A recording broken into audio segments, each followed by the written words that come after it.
కథలలో ఒక ఆత్మ నివేదన ఈ వారధిలో ఉన్నటువంటి ఒక ఆత్మ నివేదన చదివితే చాలు. ఇక్కడికి శ్రీకాకుళం నుండి ఒక పెద్ద మనిషి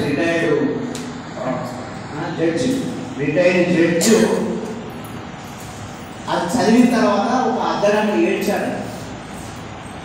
ఏం కథ ఇది, నా జీవితాన్ని తను చూసుకుంటున్నట్టు ఉన్నది అని చెప్పేసి.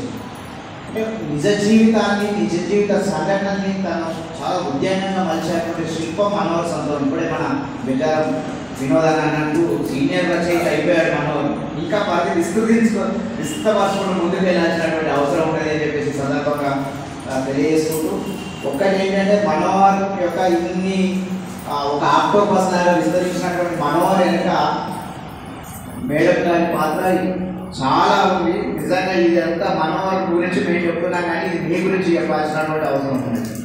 మీరు ఆయనకు ఎన్ని రకాలుగా ఎట్లా సమకూరుస్తున్నారో నేను కొన్ని ప్రత్యక్షంగా చూశాను. ఈ క్రెడిట్ అంతా 50% కాదు, 90% మీది, 20% మనోహర్ చాలా ముడుచుకునే స్వభావం. ఆయనకు ఎల్లప్పుడూ ఎల్లగల్లా ఆయన ఏ పని చేసినా అన్నింటికీ సహాయ సహకారాలు అందిస్తూ వస్తారు. వారు నిజంగా ఒక గొప్ప పని చేసి ఒక గొప్ప రచయితని సమాజానికి అందించారు. నేను మరొకసారి ధన్యవాదాలు తెలియజేసుకుంటూ ఇప్పుడు కార్యక్రమం ముగింపులోకి వస్తున్నాం. పెద్దలు శ్రీకులు డాక్టర్ గంగా లక్ష్మణరావు గారు ఆశీర్వాద అభినందన తెలియజేయాల్సిందిగా అవసరం.